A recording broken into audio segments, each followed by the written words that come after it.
You get to decide which part of your story, your magnificent life story, you get to relive over and over again, and which one you have the opportunity to let go of because it's not serving you. A story that backs up everything that you probably felt in a particular moment, but then becomes so magnificent that we start calling it our life story or start defining our identity with that story. That's where things can go downhill or keep us in the same place. And that's where we might not see much progress, both in our personal as well as professional lives, if we continue to repeat that same story in our heads or even verbally to other people.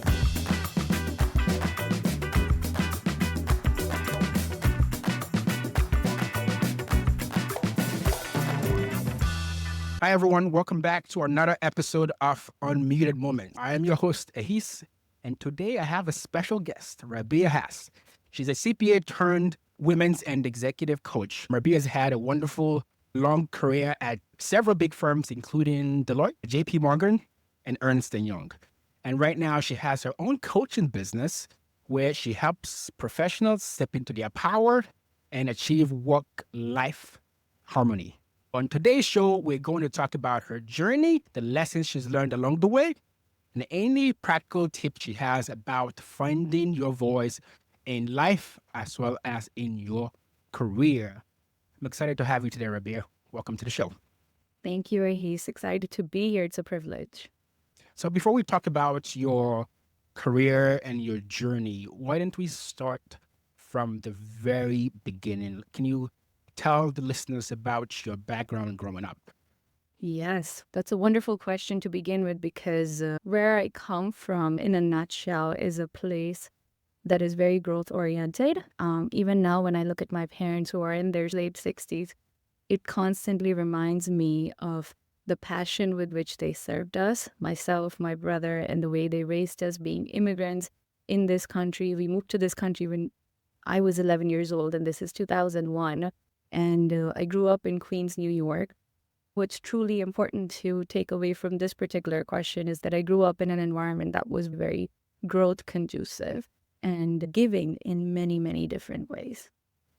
That's amazing. So you said you guys moved here in 2001. So was this right after It was the right attacks? before Right. 9/11, So summer of. how did that shape your experience coming into a new country, and how does that shape your aspirations at that point in life?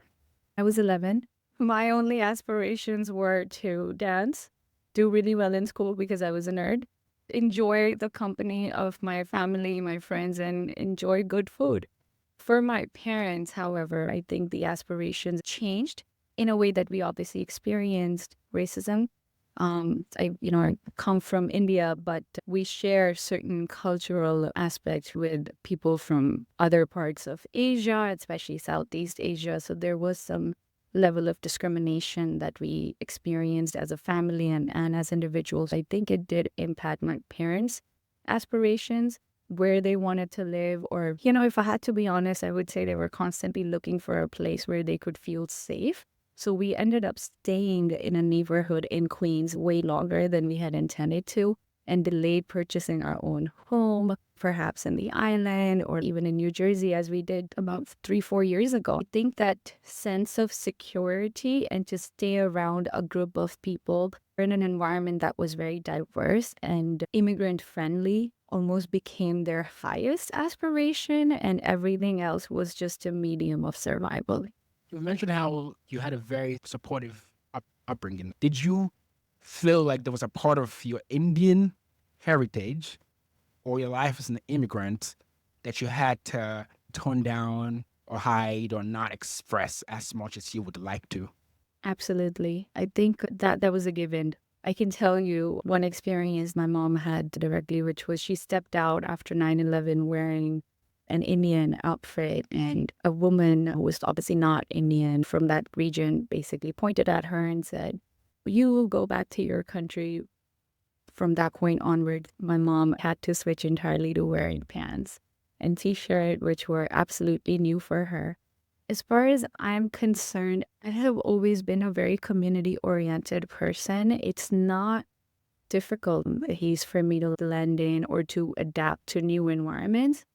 And I enjoy trying new things. So I'm always open to those ideas of changing my appearance, but I try not to do it in a way that's pleasing to others, but more pleasing to me, my soul. As a child, did I have these higher level thoughts? Perhaps not. And yes, I think there was a time where I was more focused on fitting in within the school environment, but nothing too significant in a sense that kind of shaped my personality or who I ended up becoming later on in life. Sounded like you had sort of that gift already. I think for me growing up, we came from a poor family and it shaped a lot of my experiences. And I think a lot of my experience was trying to fit in from that perspective. So it's great to hear your experience. It sounded like you were centered right from the beginning. Like from when you were little, you already had the right approach. So I'm just curious how you learned that to be that centered and to have that confident in yourself and in your ability and not to be distracted with a lot of those things that are going on out there. Yeah, if I had to be honest, I think there were phases in my life later on, perhaps more so in my 20s and less so in my tweens or teens, where I did have self doubt, decided to hide myself just to fit in, especially when I entered the corporate environment. It was entirely new for me. I came from a CUNY college. I didn't go to a big name school, and I was one of the very few people, let alone a minority or a double minority, to get an offer from a big four accounting firm. So, for me and even for my family, it was a huge deal.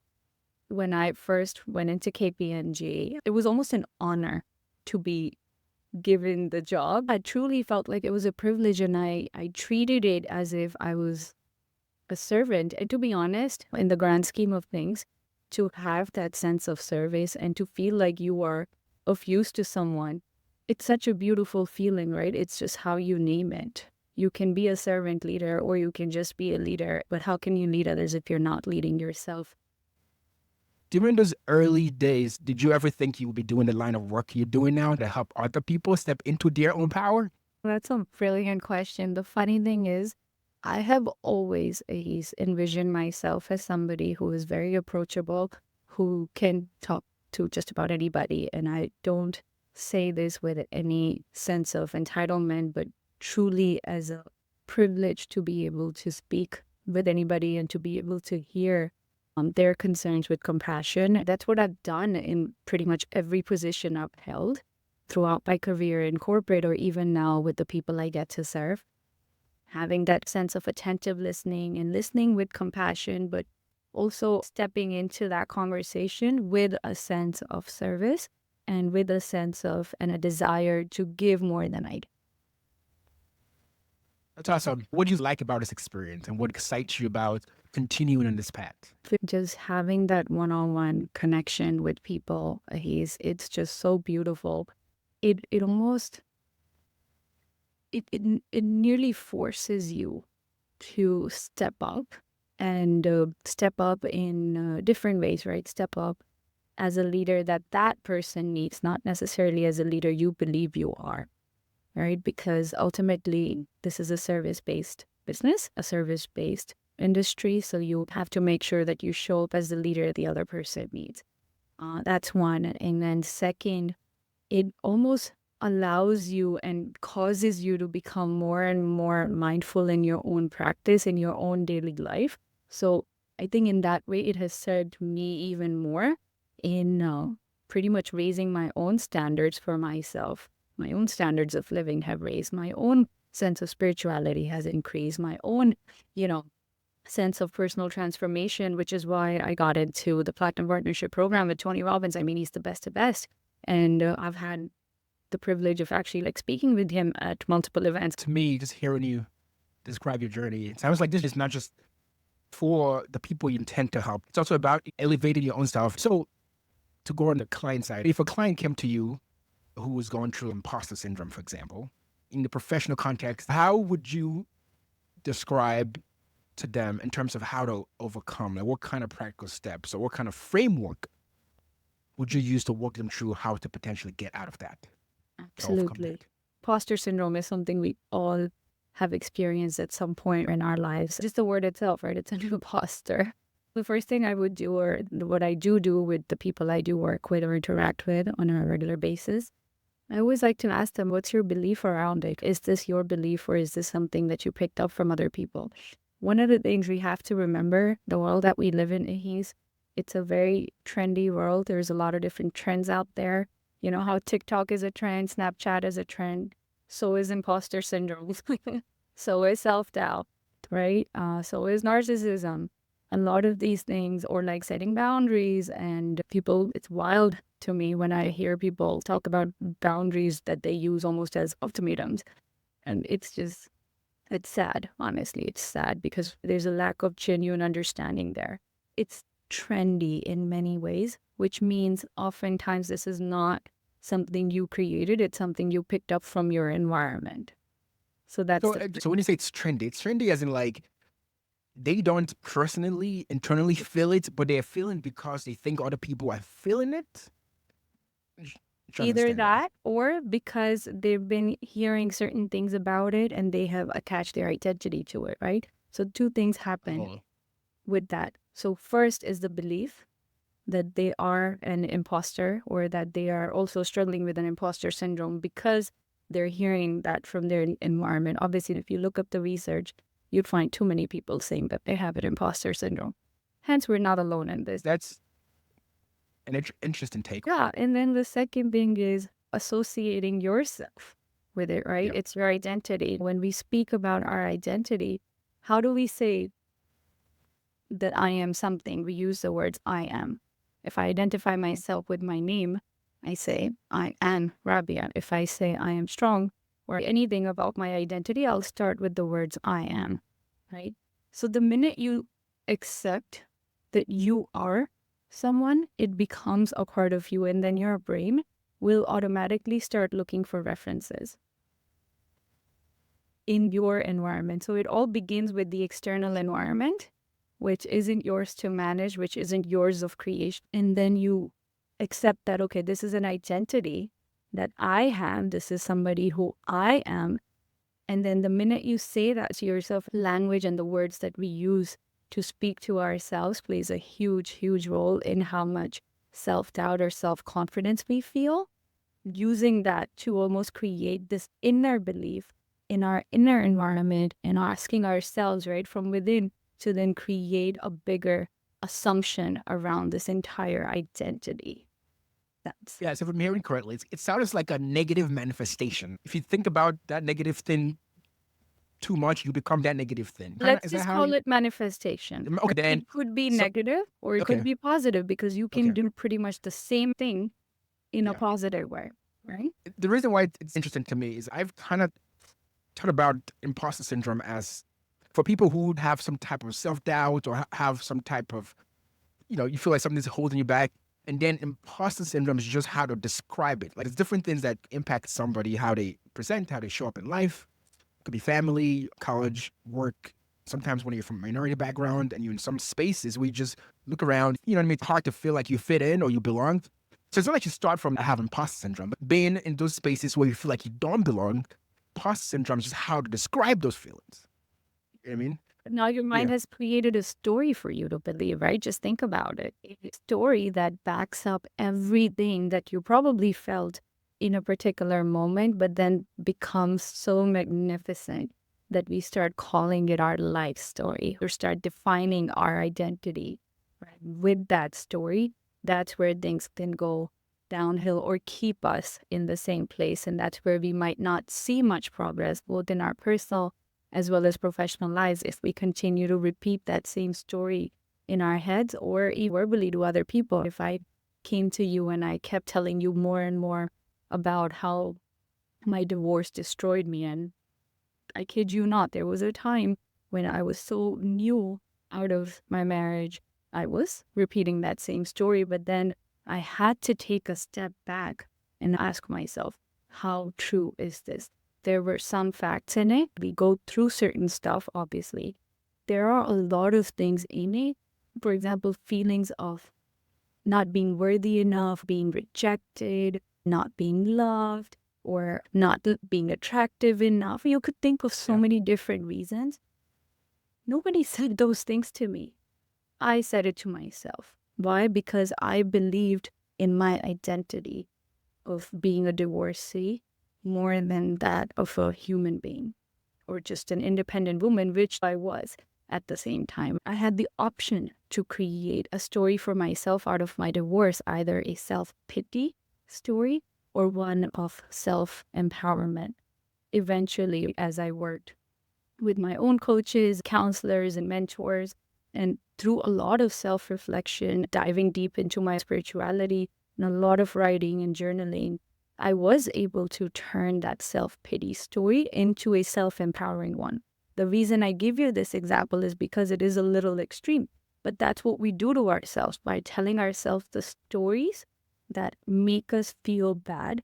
They often are extreme, right? But when we talk about stories that make us feel good, we don't make them that grand. Yeah. And that's the Yeah. reverse almost wiring that we need to do, not just in our mindset, but consciously, even in our language. Sometimes, if it just means to write it down, because there's a connection between our writing and our brains, right? And then it goes into your heart, and then you repeat that story both to yourself and other people. It does become your truth. It does become your new identity. It's very powerful. And thank you for sharing the story, being vulnerable there. You posted, I think, on LinkedIn about, which sort of relates to this point, about negative experiences, Yeah. feeling. If you go see a movie and the movie was bad, would you go rewatch it and rewatch it? But sometimes when we have negative experiences, we keep replaying in our head and then we get stuck in that negative loop.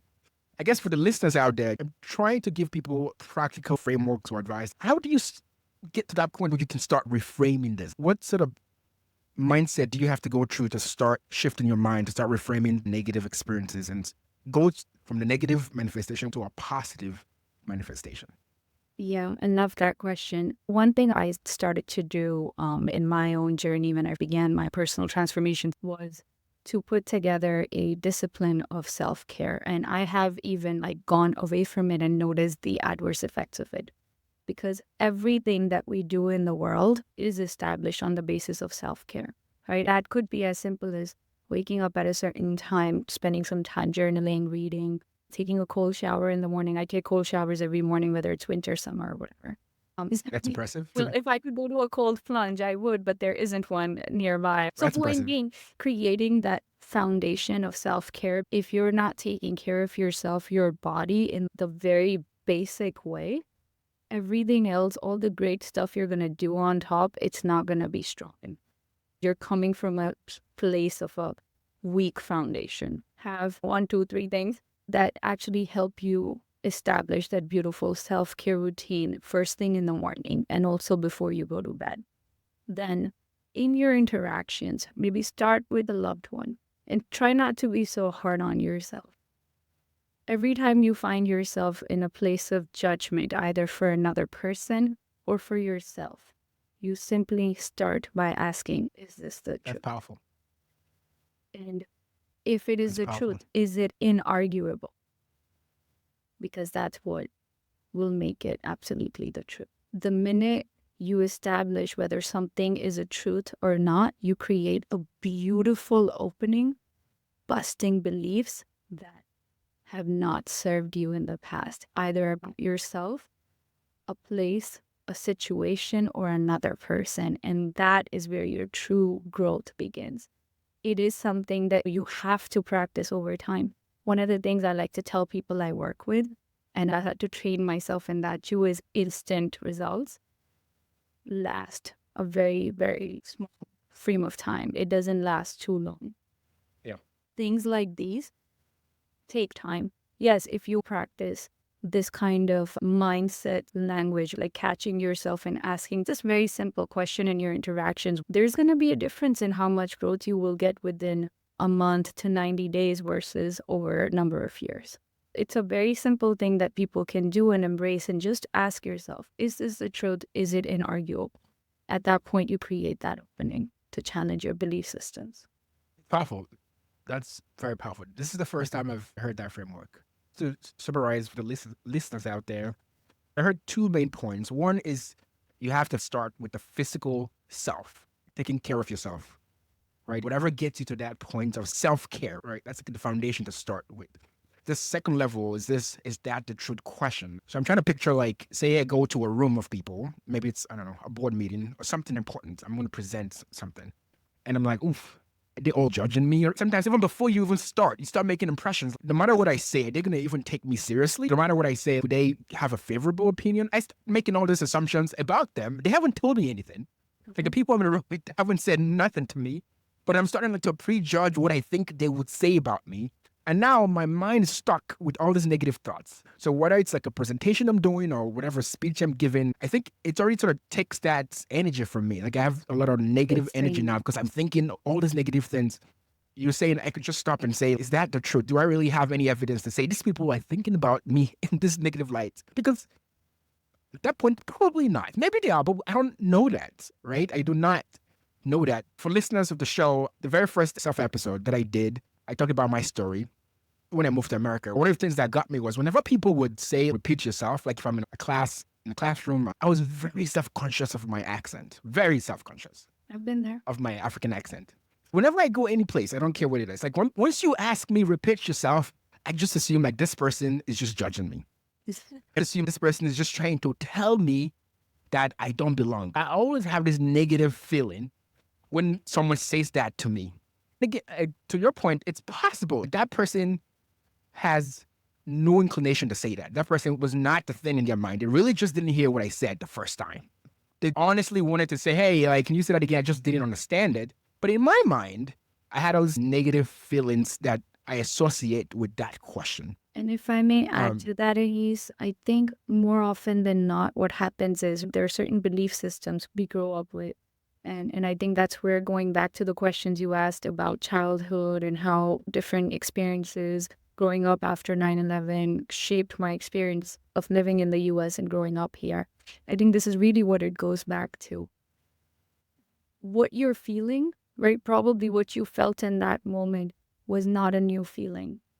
Now, if you go all the way back to the first time you felt that feeling, because I did this exercise with one of my mentees, and it brought her to tears. She's an American-born Indian, but she felt that she didn't belong either, or that she was being discriminated against by someone in the firm. I asked her, when was the first time you felt that way, right? And we kind of like went back into time a little bit, and she shared an experience of how when she was out grabbing ice cream with her parents, somebody discriminated against them. And she held on to that feeling that carried on with her throughout school, work environments, and everything that she does now. She's a brilliant woman, but, having these kind of beliefs that honestly aren't ours or aren't necessarily created as part of our current environment can create a lot of damage for us, both in our current environment, in our inner environment, as well as our future situations. So it's important to step back and ask yourself, right, this person in the workplace or in a meeting, I feel is not giving me an opportunity to speak. Do they have a good reason for it? Is this the absolute truth? Are they just trying to block my voice? Because I know that was one of the things that a lot of people, at least as immigrants, we experience, right, in the corporate environment. But now when I look back, it's not entirely true. Maybe I wasn't the right person to contribute then. Or maybe they had a certain agenda that did not allot time for me to speak. Maybe I didn't step up courageously and ask that I wanted to speak. Because now when I look at a contrasting experience, I've had multiple opportunities, at least in my workplace experiences, where I was the leader. I was leading the meetings. I was the one calling on people to share what they had to share. So when you ask that question, is this the absolute truth? The second thing you do at that point is, what is it that I have done in the past, or what experiences I have had in the past that would absolutely negate this feeling? Believe it or not, there are those references too. It's just you get to decide which references you're going to pick up, because that is now going back to top of our discussion, right, about self-doubt, the imposter syndrome, the empowering versus the disempowering story. You get to decide which part of your story, your magnificent life story, you get to relive over and over again.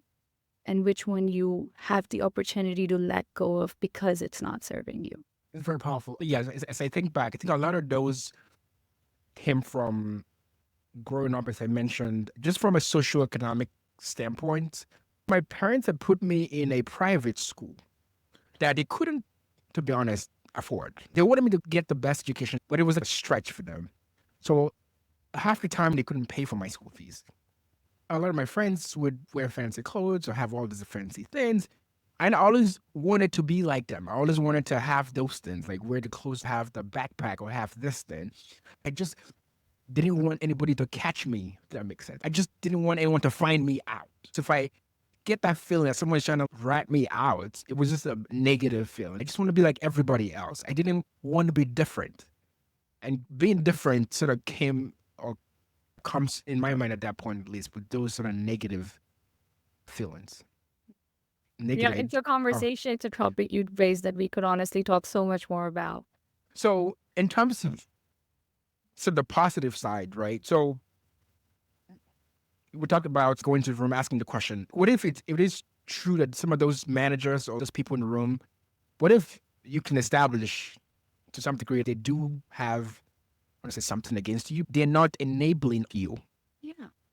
So in that situation, maybe it's not just a mindset, but maybe it's true or real. How do you navigate that? And I love that you asked this question because in the corporate training that you and I have both taken many of, we're often taught as part of interpersonal training to try and understand other person's perspective and what their needs are, especially in a manager and subordinate relationship. You and I both have been in a position where we've been managers, leaders, as well as associates. So we're often trained to understand their perspective. This is something I actually talked about in one of my recent posts, which is you can get to a certain destination, but if you don't know where you're at, any saw that. map Yep. you have Yep. is absolutely useless. So before you understand their perspective, you've got to understand your own, right? By questioning whether this is a truth or not, what my current belief systems are, doing a little bit more digging on your own establishes that current state for you. And then when you know that maybe there is some truth to it and where I want to get to is be in a position with this person where we're working together in harmony, there's collective growth, collective wins, right? There's a proper strategy in place that will help both your growth as well as theirs, because in the workplace, we've got to recognize there's got to be a win-win situation for everybody involved. Everybody wants to grow. Everybody wants to make an impact in their own way. And that is the beauty of being in that environment. So now it comes down to that map, that progress, that ladder that you need. And you first start off with understanding what is it that you need, not what the other person needs. If I remember correctly in that post, you mentioned you got to know where you're starting from. You need to know, here's where I'm currently standing. This is how I need to get to point B. It's more understanding people. yourself, right? Yeah, your Who side of the you story, are, yes. your needs, and even why do I want to get to that point? What is it going to give me? Exactly. And Yeah. oftentimes you'll find your own solution just in that beginning phase. As we wrap up, one final question for listeners out there who may be at the precipice of maybe a big situation like an interview, or you're looking to go talk to your manager about a promotion, or you're about to go give a presentation, and they haven't self-doubt, like what's your advice in terms of how to get past that? It's so funny because just before entering our conversation, I responded to an article on this topic. Very timely. It goes back to the story that's preceding, right? Like how you mentioned, you walked into that conference room with a belief, with a story, and then your mind, your brain started to look for references to make that story real. So first of all, recognize, where are you? What is your story about it? Second thing is understanding what is it that you truly want out of this conversation, having a lot of clarity, but not just in a career way, right? Like, oh, this promotion is going to get me more money. No, more in an intrinsic value perspective, right? Like, there's obviously extrinsic value to getting promoted, but what does it truly mean for you? Your growth. I think a lot of people don't do that. I know I didn't do it very early on in my career. And I think that's where I had to learn to grow and ask myself these questions, right? Like, what does it truly mean for me as an individual, who I am? And that's where your values come in handy. Understanding what your true values are, because then everything that you do has to be in alignment with those values. Because if it isn't, no amount of promotion, no amount of money, recognition, or whatnot will ever fulfill you. Ultimately, we're all in our own pursuit of happiness, which we tend to coin as success, achievement, promotion, recognition. But ultimately, we're all just seeking happiness and fulfillment. You really got to understand, why do you want this? And what is it truly that you need from this particular next level?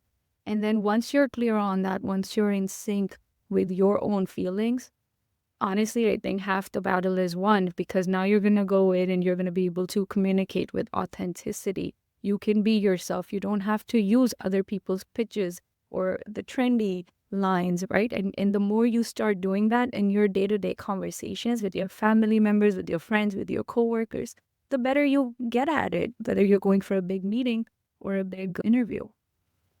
That's been very insightful. I really appreciate the thoughtful responses you've provided today, Rabia.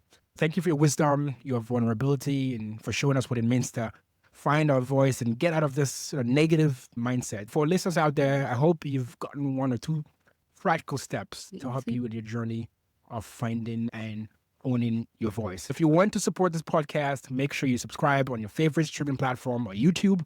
If you have any feedback for me directly, you can email me at unmutedmoments@gmail.com. Thanks again, Rabia, for joining, and I'll see you next time. Until then, stay unmuted.